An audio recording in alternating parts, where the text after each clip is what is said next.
Well, this is Dateline News and Conversation.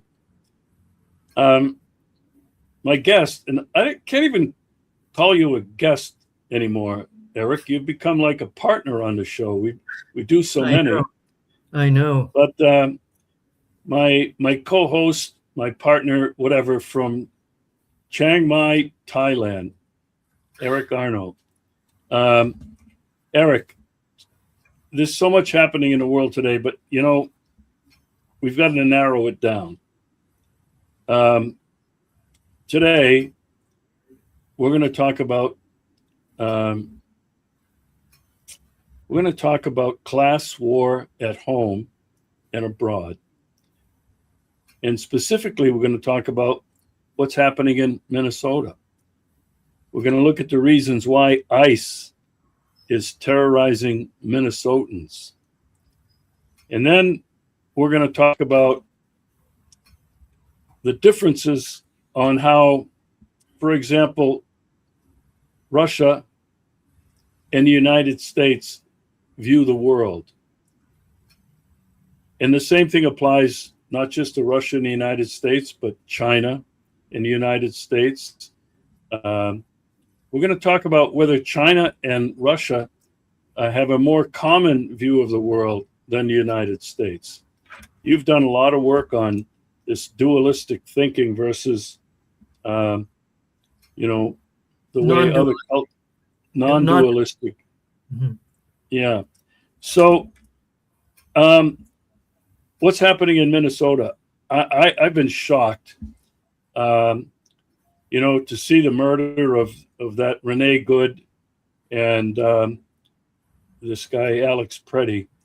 And I have 3 classmates that live in Minneapolis, within a mile of where these killings and demonstrations are taking place. And they've sent back a few reports. They've been in the streets. They were part of the massive demonstrations in downtown Minneapolis. They're actually helping people in the neighborhood of color who are afraid to go out, afraid to go to the grocery store. They're afraid to let their children go to school. So some of these people are organized, and my friends are part of this, where they're going to the grocery stores and doing shopping and delivering food and basics to these people who are afraid to go out into the streets. And one of them is really defiant. Said, we're angry and we're not going away. And anyway, so it's really very serious, but let's you and I talk about this and analyze what's going on, what's behind ICE, and what the purpose is. So start off with your thoughts, Eric. I've been watching this. I actually have a friend here in Chiang Mai who comes from Minnesota, comes from Minneapolis, and I've tried to engage with her, and she says it's just so traumatic for her. She doesn't even want to talk about it. But she did send me some written reports on WhatsApp about what's going on, and it's terrible. It reminds me.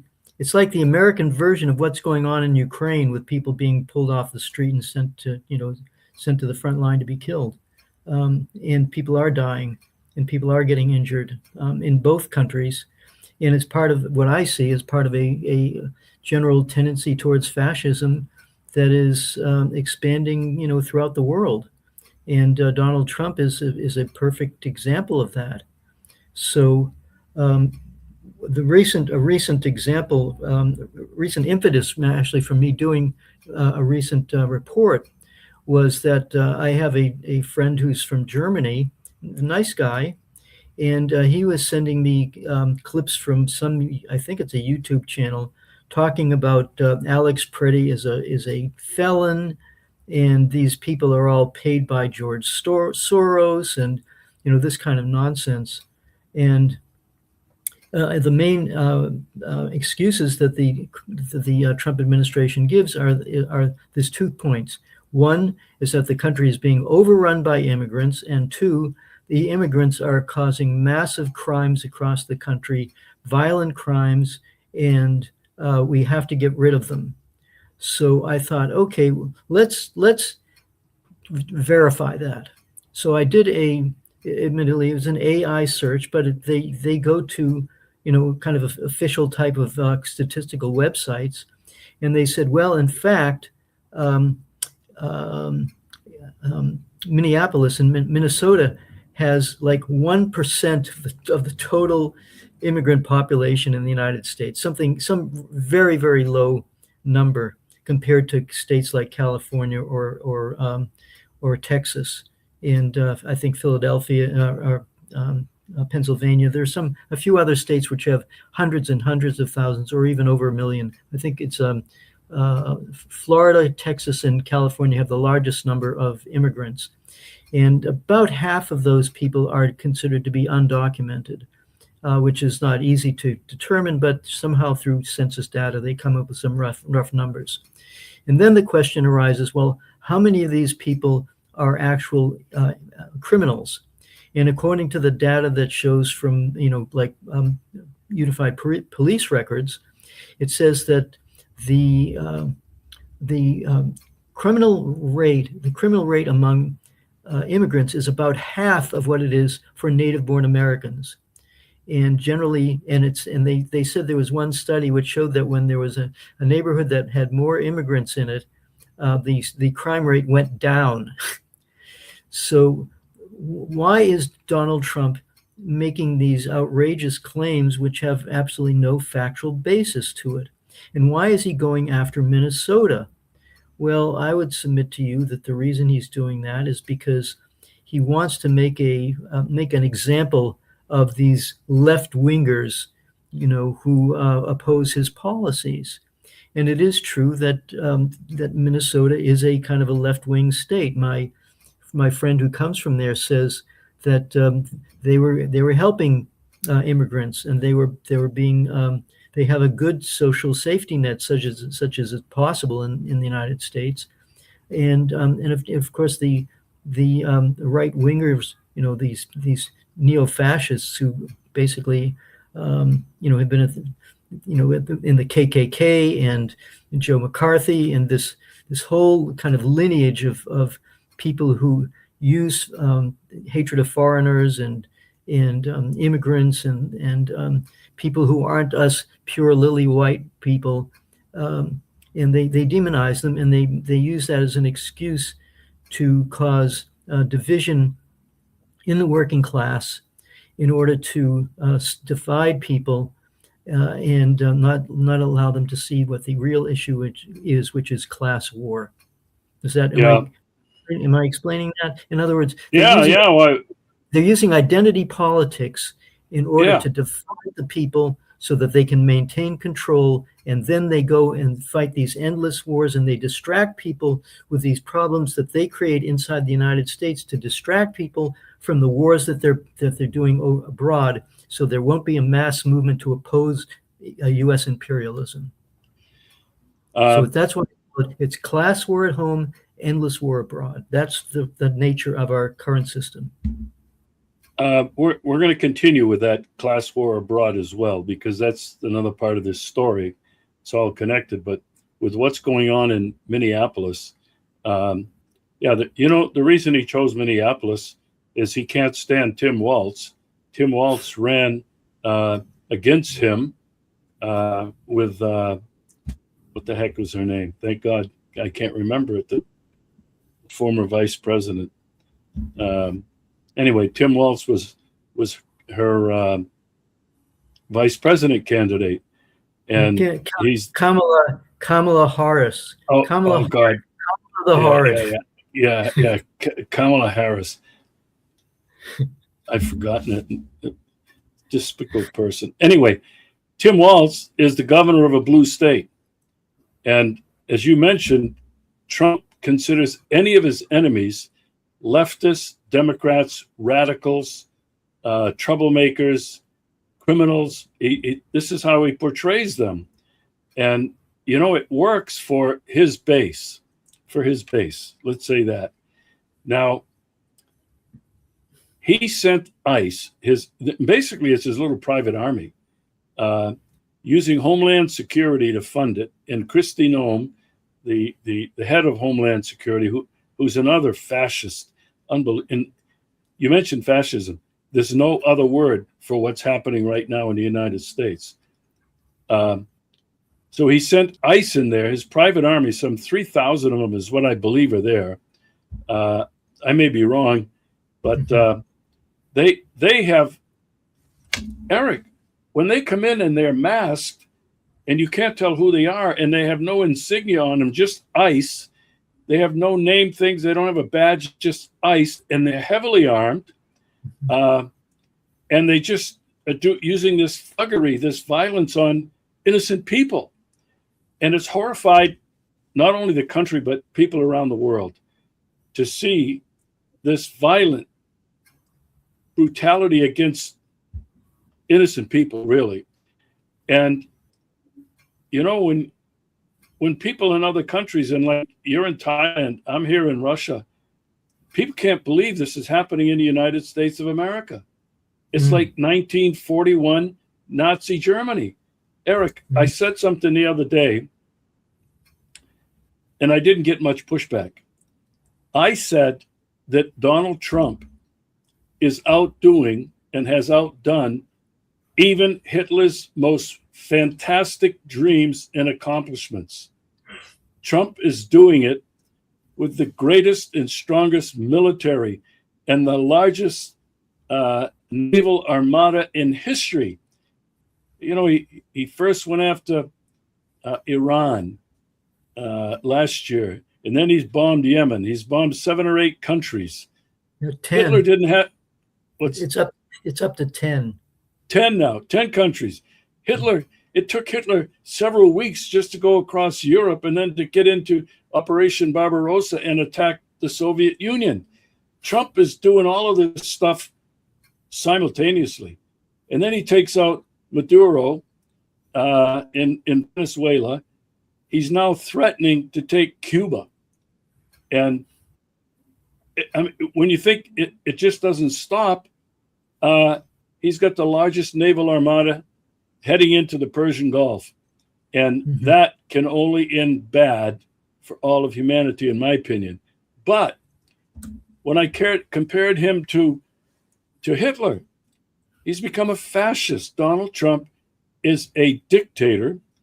He is acting outside the law, outside the Constitution. He's just told Congress, go do whatever you want to do, but I'm going to do what I want. And there's only one word for that. Fascism has come home to roost in the United States. And Eric, you mentioned, you're absolutely right. They use identity politics. They use race. And, you know, it worked so good for Trump. One of the biggest things that got him elected was immigration. And they're taking your jobs, and they're criminals. And when you dig deep, as you have done, these people are not violent. These people, if they're undocumented, I don't call them illegal aliens. I call them undocumented people. When you call them aliens, that's just another negative connotation that they use that infuriates people. Now, focusing back on Minnesota. Reeves, I want to just bring up one point regarding these illegal immigrants and aliens. Why? Why are they coming here? Yeah. Look at the countries. Mexico, when Bill Clinton initiated the NAFTA, the North Atlantic, whatever the name North American Free Trade. North America Free Trade Agreement. It basically drove the Mexican farmer industry into disaster. So they didn't have any work to do, and so they had to either go into maquiladoras, which are these sweatshops just on the side of the Mexican border, or they would go into the United States. In the case of my friend in Germany, he complains about the immigrants. Well, was Germany involved in sending chemical weapons to Iraq, to attack Iran? And were they involved in destroying Yugoslavia? And were France and Italy and England involved in destroying Libya, Syria, Iraq, Afghanistan? All those countries have become unlivable. And what are people supposed to do? So they come to the place where it's safe. And the place there it's safe is the seat of the empire. And then they blame them for invading. This is the psychopathic nature of the people who are running the West. They cause the problem, they blame the victim. Yeah, absolutely. And you know what the United States has been doing for decades and over a century in South America and Central America, destroying those countries and their economies, which is why all those brown people have flooded into the United States, because it's America. There's a chance to get ahead. And because we don't have any decent, workable immigration laws, people get in here because they're desperate. They're dying in the deserts of Mexico. Trump built his wall. Even before the wall, they had Border Patrol out there with dogs, with helicopters, and shooting them out in the desert. I mean, it was just so awful, America's immigration policy. So we do have many undocumented people here. You can't blame them for that. They're just trying to survive. Now, when we get back to Minnesota and why Trump picked on Minnesota, somebody reported that the Somalis had created this enormous scandal using fake daycare centers and getting federal monies, and a couple of $1 billion. I don't know how much it was, but it's a huge amount. And Trump was going to go in there, and number one, he was going to get those Somalis, those criminals that are doing this, and then I'm going to stomp out fraud. I'm going to stamp out all this illegal stuff that's going on. And of course, this appealed to almost everybody. But the thing about Minnesota, Eric, what we're seeing is the people finally, because this came home to roost, it was in their neighborhoods. And, Minneapolis, St. Paul, that's a large center, but it's not that big of a place. And the people have responded immediately, absolutely immediately. They've been in the streets, and as my friend said, we're not going. We're staying until ICE is gone. And the other part of it was, we're staying to reclaim our country. And I think many people in Minneapolis understand that now, because all of them are talking about Trump doing it as revenge, and Trump doing it so that he can create this violence, because he knows he wants violence, so he can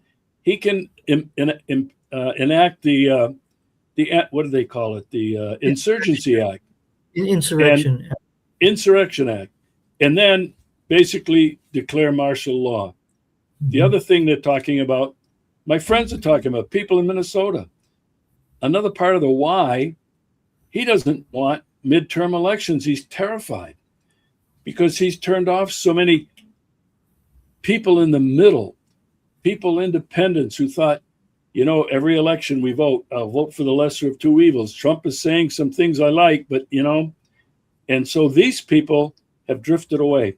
Trump's approval rating now is somewhere in the 40th percentile. And he knows that he cannot win, having lost so much of his so-called base.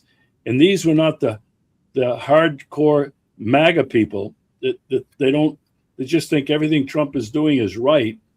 So this is another reason. This is what these people believe. Eric, the only thing we can hope is that they become an example for as much of the rest of the United States as possible. And, maybe people in Texas are not hurting that bad. Maybe people in other wealthy states, and I can't say California because California is hurting big time. These people learn from what the people in Minnesota are saying and doing, and realize they have to do the same thing as well. It can't be just a weekend with a sign. Okay. And then you go back home and you continue your life. As my friend said, we're staying in the streets and we're not leaving. And I think that's what it's going to take. You know, continuous, nonviolent protest. And Well, they're talking about a general strike on May 1st. May 1st. Is there any significance to that date? Are you kidding? It's International Labor Day. I know. And that's what this basically is all about. It's a communist uprising, socialism. Okay. Right. And this is the one thing that this whole system can't stand is any talk of socialism or communism. It's like they're the vampires. It's like socialism is like the vampires to these people, you know. So anyway, socialists want to suck our blood. We are capitalists. We need blood from the people, and the socialists want to suck our blood.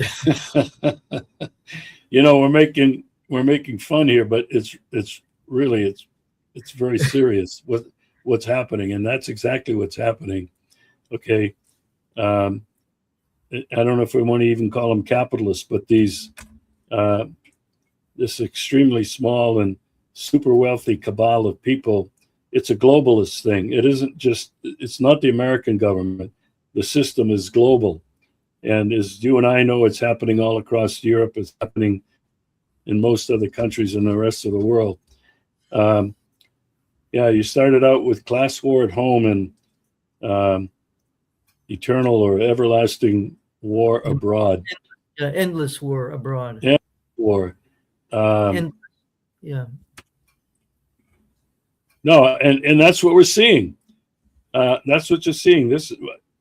We're actually in World War III with what Trump is doing, and the only thing is there hasn't been much response yet. However, I think the response is coming, and it's going to come from Iran and Yemen in the Persian Gulf.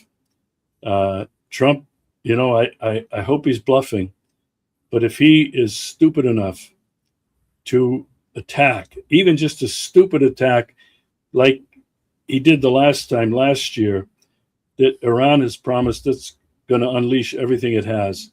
You're going to see an aircraft carrier be sunk with 4,000 American boys and girls, men and women, and then you're going to get some outrage. Anyway, you know, this Trump has got, you know, I've said this so many times recently, he's got humanity on the very brink of nuclear Armageddon. I want your opinion as we transition to the second part about non-dualistic and dualistic thinking. Eric, why have not China and Russia, the two biggest superpowers along with the United States, why haven't they intervened?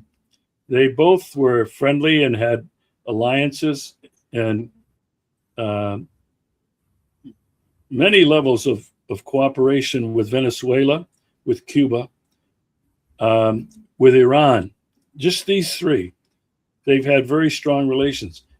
Why have they not intervened? You know, I haven't spoken with either Xi Jinping or Vladimir Putin recently, so I can't give you a definitive answer. All I can say is that I think they're either trying, there's a couple of possibilities. One is that, and these are what I would call legitimate speculations, even within people in those societies, especially Russia, because I don't have so many contacts with people in China, but I do have a fair number of contacts with Russians. And there's one school of thought, which is that the Russian oligarchy is still has significant influence over policy, and they're kind of on the most cynical view is that they're profiting off of a war, and so there's that cynical point of view. The other point of view is that Russia and China just are playing it in a more sophisticated way, you could say. They're choosing their battles carefully, and where they think that they can, actually be of help, they'll do it. And if they think they can't, they won't. But I'm not so, but I have my doubts myself, because the example of Palestine, the genocide that's going on in Palestine is just so egregious, and Israel's crimes are just so obvious that it's very hard for me, or almost anybody with a conscience, to justify why that's allowed to continue. So I don't have an answer to that. I think in the case of Venezuela, you hear that Delcy Rodriguez is still, in contact with the Russian and Chinese ambassadors and the Iranian ambassadors. But it looks like the United States is, kind of strangling Venezuela, and there's not that much that Venezuela is able to do about it. It's difficult to tell whether the kind of indigenous population will sabotage efforts inside of Venezuela, but it appears to me that the leadership of Venezuela has been so intimidated that they're not able to act. I was wondering myself, why, with all those ships, threatening Venezuela, Trump's ships threatening Venezuela, that there weren't some kind of attack on the ships themselves. In other words, if you've got a bully, and the United States is a bully, and they'll do whatever they want to. Sometimes if you're proactively go against the bully, they're not really very brave. They're not heroic. And if you do something that will intimidate them, they'll back off. That's what happened with Yemen. How did a little country like Yemen, intimidate the United States to get their ships out of the Red Sea?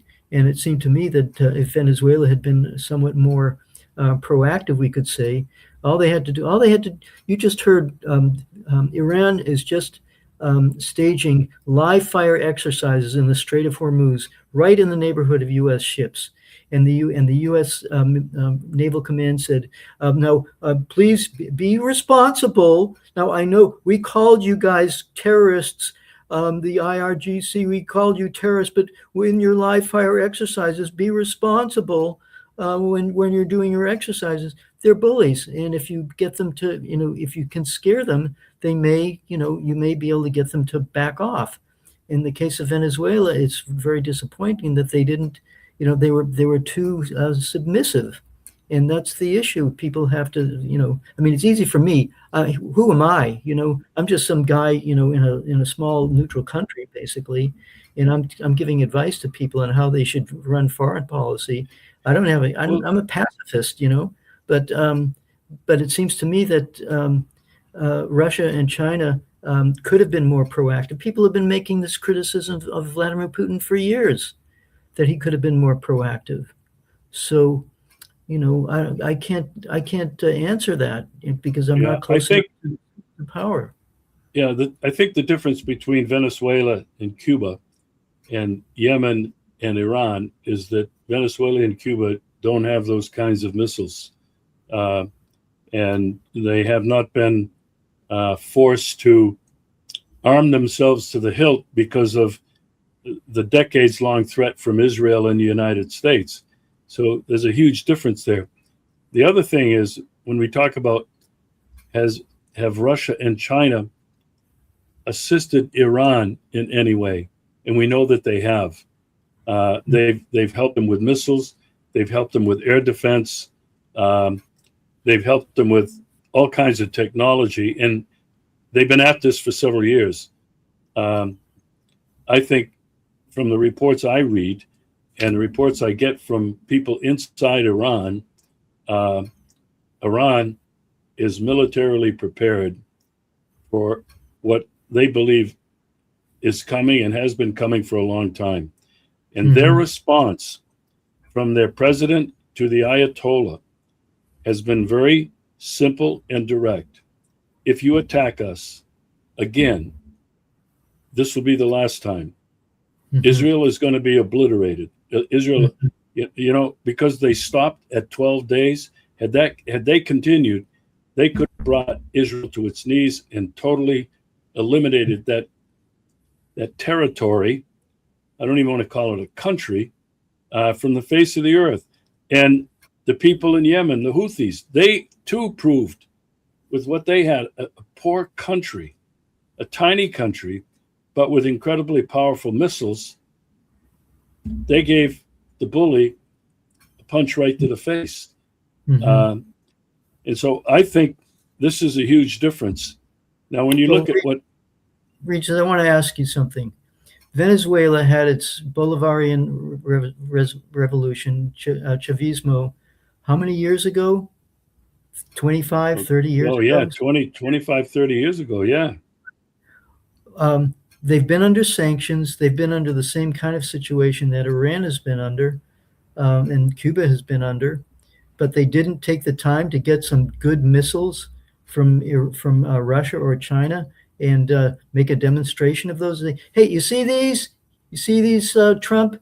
You see these missiles? You try anything, boom! Your aircraft carrier is going to be at the bottom of the bottom of the Caribbean. They didn't do that. Just, let's work this. Let's negotiate. What people need to understand, and what Karaganov, has said, and other people have said, is that you cannot negotiate with these people. They have a psychological obsession with control. It's really a psychosis, and you just cannot be reasonable. You have to, state your position and stick with it and tell them no, but hopefully Iran will teach them that lesson, and maybe Venezuela will be able to, kind of recover from its humiliation. We'll have to see. Cuba, who knows what will happen, Cuba will be easy for Trump. There'll be no real significant resistance at all. And, he wants to put Narco Mario to be the new governor of Cuba. The new viceroy. Yeah. Let's talk about now the threats of Donald Trump in the United States against Russia. I'm sitting right next door to this proxy war. It in fact is a direct war between the bully and Russia. The stated goal is to inflict a strategic defeat on Russia. Now they're saying we're going to continue to fund Ukraine because we're trying to drain to drain Russia. They really think that if they continue this, they can ruin Russia's economy, force them into full war setting, and nothing has worked. And, Eric, when you try to look at this from the perspective of the Russians and the Chinese looking at it from the other side of the world, Trump says, I want to be the mediator.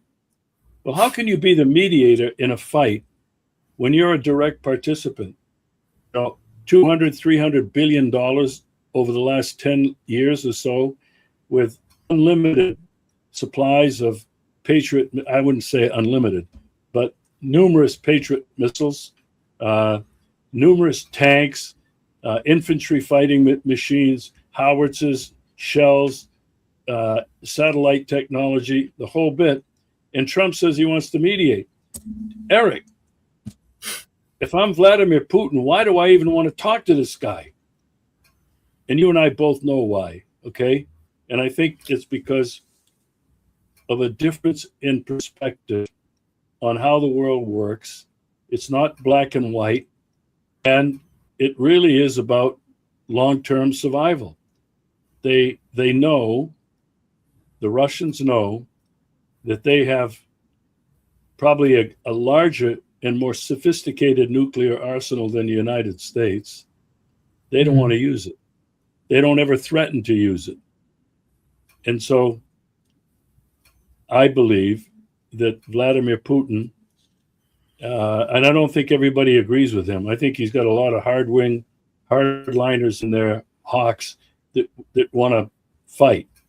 And I think he's been a real balance, exercising extraordinary patience and a vision that I think the others don't have. Maybe it comes from his martial arts in early years, where you attack a person's weakness. You take advantage of that. You don't punch a bully in the nose if he outweighs you by 150 pounds. And his vision of history. So I think he's waiting. I think he's waiting. He's waiting out Trump and the empire, knowing that it is in decline, rapid decline. He knows what's happening with the US dollar. He's been probably the main leader and spokesperson of the BRICS movement, which is no hiding what the BRICS is really about. It's another vision of a world order without a hegemon. And Putin absolutely knows what they're all doing is starting to trade in their own currencies. China's got its own version of the IMF and the World Bank ready to kick in. And, that'll be part of this new world order. And so I don't know what you think, but I think Russia and China do not want to risk a global exchange. They are waiting for the collapse of the empire, which they see coming. And when you listen to what they say the old world order is finished. It's finished. And the new world order is appearing, and it's coming to life. I mean, what are your thoughts on that? Do you think that's totally outrageous? It may well be that both of them are taking the long view and seeing the sanctions that were levied against Russia have backfired dramatically on Europe and also to some extent on the United States. It's from what I can tell, you're in Russia, so you know better than me what the economy is like and what inflation and those kinds of indicators are. But of course, in the West, and especially in the United States, Germany, it sounds like the economy is in deep recession. They're losing their industrial base. The United States, inflation is still a serious problem. They've got a lot of internal problems, and it may well be that Russia and China are basically counting on maintaining harmony within their society and watching the West destroy itself. So that may be what their underlying strategy is, which is also this ties in with what I was describing as this is dualistic and non-dualistic thinking. In non-dualistic thinking, what you understand is that what you do to others, you do to yourself. And the war economy and the war mentality and the hostility that the United States and the West has, and the condescension that the United States and Europe have shown towards the rest of the world is backfiring on them, and it's weakening their own societies. By putting all their money into external control over the rest of the world, they haven't taken care of themselves. So Western societies are disintegrating because they haven't actually taken care of themselves. So you've got these kinds of factors at play, and it may well be that the decision makers and you could say the deep theorists within Russia and in China are seeing these kinds of trends, and they're saying, just wait it out, be patient, be nice. When troops, oh, Steve Witkoff, oh, so nice to see you again. How is everything going? Yes, we can work it all out. Yeah, we've got business deals. Yes, it's all going to be great. And meanwhile, he's just biding his time and waiting for the system to collapse, which it looks like it's on the verge of doing. I mean, look at the price of gold and silver are going ballistic, and at the same time they're very volatile. They just crashed, so the whole system is kind of quaking at this point, and they may be just biding their time and holding back and waiting for the whole thing in the West to collapse. That may be what their strategy is. Well, I guess we agree on that. I think It's the only explanation. And you talk about Witkoff and Kushner, and the same thing is, and this Kirill, uh, Putin's trade representative, Dmitriev. Kirill Dmitriev. Mhm. The comment is, "We're making great progress. We're making great progress." But the one thing they never say, progress towards what? Right. And Yes, Steve. Yes, Steve. We're making great progress. Thank you. You are so smart. Oh, yes, yes. We can do a lot. Just humor them and keep them calm and happy. well, this is the thing. I think when Putin agrees to spend 2 or 3 hours with these two goons, they're real estate shysters, they're mafia thugs, is what they are, in suits. And then even that Kushner shows up at this trilateral meeting with like a sweatshirt on, not even a suit and tie. I mean, Right. this is just a joke.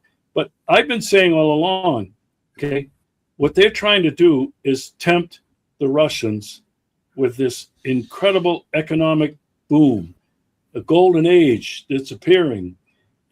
If you can make deals with us. And in order to do that, obviously they're saying, well, you have to solve this situation in the Ukraine. Mm-hmm. But at the same time, none of their deal making has anything to do with Russia's basic security guarantees and goals. And the other thing I have to keep pointing out, Eric, these are not diplomatic discussions about peace. They're all about real estate and goods, commodities, and enriching your own families. The Trump family. He's made over $1 billion in this first year, enriching himself and his family. And here's the other thing that hardly anybody's noticing. You know who's absent at these meetings? Sergei Lavrov, the number one diplomat who does not have a peer anywhere in the West, and certainly is head and shoulders above Donald Trump and anything the United States has. And when you're going to get down to talking about peace in Ukraine, Sergei Lavrov and Putin, well, Sergei Lavrov will be at the table. Putin may not be at the table, but those two guys are on the same page. And then you know that some serious things are happening. And what I think we both agree on is that Putin is all smiles and handshakes. He's courteous. He takes the time to listen to them. But the report outs from Russia is Putin has consistently told them the root causes of this problem have got to be solved. And, you got to translate this root causes all the time for people. It's not the three goals of the SMO. Russia's going to accomplish that on its own. But its basic security guarantees will not be guaranteed or solved just with a complete, total destruction over Ukraine, because NATO still surrounds Russia. And this is Russia's main concern, is its lack of security. It's a fear that, and it's a knowledge, it's an informed fear that the United States has a first strike nuclear policy to decapitate Russia. The Russians know this. And, as much as they want to smile, they keep insisting this is our main concern. You hardly hear anybody talk about that. And so that brings us, and definitely me, but I think you're with me, to the same conclusion. Putin is playing Mr. Nice Guy. He's being gracious. He's talking. He's listening. He smiles, but he keeps reinforcing that these are our main security concerns. They have to be addressed before there's going to be any kind of real peace. And so, here we are. On the other hand, we've got China looking at this. And what does China hear? Oh, China now is our number one enemy. And even if they stop saying enemy, they say competitor that has to be contained everywhere. And then there's that little thing of Taiwan. Okay, this is Trump's Ukraine with China. You know, he's sending them weapons, sending them money. China's saying, don't do that. You better stop. And they don't listen. They keep pushing.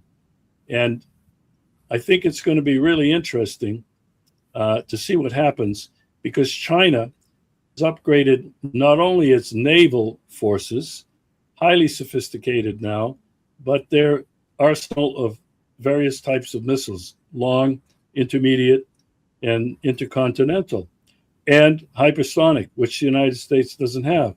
So, Eric, this is like Donald Trump, basically a coward, a draft dodger, a weakling, somebody who wins by threats and by bullying.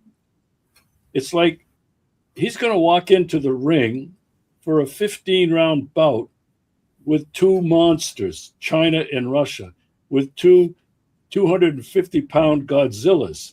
This is what he's up against. And Eric, Jesus, if Trump really thinks he can win that kind of a fight, if there's people in his circle of psychopathic people who want to dominate the world, eliminate as many people as they can, as many crazy people still in the Pentagon who think they can win a war against Russia and China, Eric, I'm willing to go to Las Vegas and put as much money as I can and on who's going to win that fight. Mm-hmm. It's going to be a tag team, Xi and Putin against Trump. Right. You know, I was listening to I forget one of the alternative media things. I think it might have been I don't know, Danny Haifong or Judge Andrew Napolitano, one of the kind of alt media, the authentic alt media people, and they played an extensive cut. It was about 5 minutes long of this General Jack Keane, and he's of the same school as General Kellogg, who says that, you know, they still think that Russia's fighting with shovels, which are going to give out soon, and Russia's on its knees and its economy is on its knees.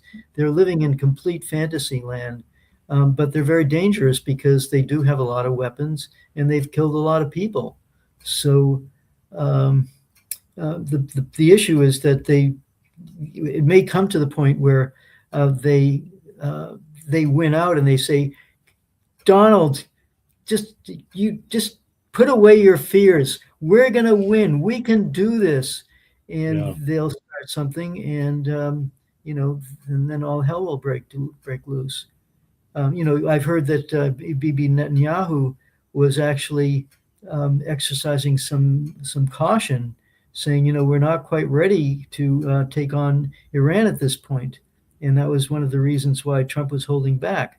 So, you know, Trump is always making these threats, but when push comes to shove, sometimes you know, reality intervenes, and that's why he has to back off. So there's a lot going on, you know, behind the scenes that we don't really understand. And you know, there's that little thorn that just is not going away. That's the Epstein thing. In reports today that the Democrats have identified dozens of Republicans who are compromised, and Trump who's compromised. I don't know if you've been noticing it, but on social media, whether it be X or places like Facebook, repeatedly posting pictures of Trump embracing women and young women. And on X, there's one guy that's posting there. He says, I'm not going to stop. And he said, you know what? Forget the files. Let's start listening to the victims. Now, I want to ask you one last thing. You know, there are people who are very good at studying body language. They're very good at studying the way people speak and how they act. Now, I haven't heard or read anything from somebody who's good at that and done it, but just you and I looking at Donald Trump. Okay, he what, 78 years old. Have you noticed that lately his complexion does not look like it did before? His complexion, he looks kind of puffy. His eyes look kind of puffy. His hair doesn't even look yellow anymore. It's he's starting to look whitish. And when you listen to him talk, he's become more incoherent and more full of anger and rage. And than he was even a year ago. Have you noticed any change in his behavior, his appearance? I think something's happening. This because this guy's got to be under tremendous stress, no matter how you look at it. He's got to be under tremendous stress, and Right. stress kills. Stress Right. kills, and he's overweight. Mhm. It's well known that he loves double quarter pounders with cheese, French fries, and Coca-Cola. Mhm. I think he's about ready to have a stroke or a heart attack when I look at him. This guy does not look well. Yeah, he certainly looks like he's a good candidate for a stroke for sure, um, or a nervous breakdown. One of the two. I think if Iran does come through and sinks one of the aircraft carriers, that would be that. The thing about Trump, and this is something that I haven't heard a lot of people say, it would be a really interesting psychological exercise that instead of indulging Trump, you just go full on, no, you're a jerk, and if Vladimir Putin, said something like, Donald, you're just bullshitting me. Don't give me Yeah, this take crap. take a hike. Yeah, Take a get out of here. And it would be really interesting. Maybe they are doing that behind the scenes. We don't know. And then Donald Trump is in such. Oh, we had a very productive and frank discussion. Frank discussion means they told me I'm an asshole. So we don't really know what's going on. But as you say, he's elderly person. He doesn't take care of himself. He's under tremendous stress, and anything could happen. I mean, people are talking about exercising the 25th Amendment and taking him out, because that would be the what's the word, the skillful way of getting rid of this guy. Rather than impeaching him, just somebody it's like what do with the kind of like the Nixon thing. You don't have to exert the full, like drop the anvil on his head or something like that. You can just, Donald, you're a wonderful guy, and it's really time for you to go. Just take a rest in Mar-a-Lago, play golf. We'll give you all kinds of awards and things like that, and but it's time to go. And maybe he could be convinced to do that. I don't think there's anybody around him that is going to have that conversation. They fired everybody that possibly could have. I think, Eric. The question is, who's the deep state here? Who are the ones who are going to say, you know what, Donald, it's not working. We put you here, and it is not working. But you know what? I think it is working. I think they're using him, and they're accomplishing everything that they've wanted. I think if we can get to the midterm elections in November, and if the Democrats do win back the House and maybe even weaken the Senate a bit, the Democrats will start. It'll be one impeachment attempt after another. They will not stop. That's where it's really coming down to. So I don't know if we're going to get there. I don't know if Trump is going to. Regis, the thing is, but it's not the Republicans or Trump. It's the system. Yeah. How do they go about the system? They go back and forth. This is the conversation that I'm seeing. You have all these people coming out, ICE out, and Trump and so on and so forth. the Democrats and the Republicans voted in the Homeland Security Act, which was the seed of fascist police state in the United States following 9/11. It's a much deeper problem than the Democrats or the Republicans. And the thing that concerns me is that these people who are demonstrating are going to say, well, we got rid of Trump and then we get the Democrats back in, and then it's going to be back to business as usual. They forget what it was. Why did they get Trump in? Because responsible people, like Ray McGovern, people who of that ilk who are highly intelligent and highly informed are saying, Kamala Harris and Biden, these people are dangerous. We've got to get rid of them. So we'll give Trump a chance. And what has Trump done? He's just dug us in deeper. And they think that the Democrats are going to solve this by getting rid of Trump. Yeah, you're right. That's the problem. That if I forget who it was that said it, but if elections work, they wouldn't let them do it. Mm-hmm. And so it is the system, and the system I maintain is global.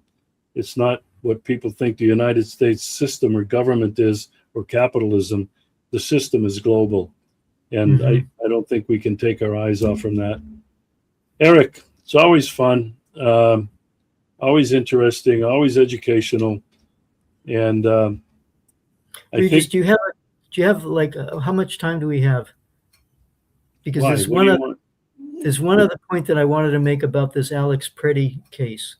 Yeah, go ahead. So the narrative is that Alex Preddy is not a nice guy. He's a felon, and the reason the ICE people were forced to kill him out of self-defense. So it turns out that this guy kicked out the back taillight of a van, and they shot him in the back with bullets. And so we're talking about this ICE, organization acting as police officer, judge, jury, and executioner. And the people on the right think that they're justified in doing this. So you have a serious crack in the consciousness of people on the right who think they know what they're doing, and that's another aspect of U.S. society, that's not just U.S. society but global society, that they're going to have to deal with. There's a fascist mentality that is going on, which justifies these kinds of acts of violence, and I'm not sure that the left, quote unquote. I mean, you have to remember the left. There's the liberal left that's in the Democratic Party, and there's the actual real anti-imperialist left that is represented by people like you and me, I would say. And where we have the least amount of power, the people who have more power are the ones who are associated with the Democratic Party, and they still haven't really grasped with the issue of the class war at home and endless war abroad. They haven't made that connection yet, and until they do, and the Democratic Party, if it's going to have any legitimacy, is once again has to be the party of the working person.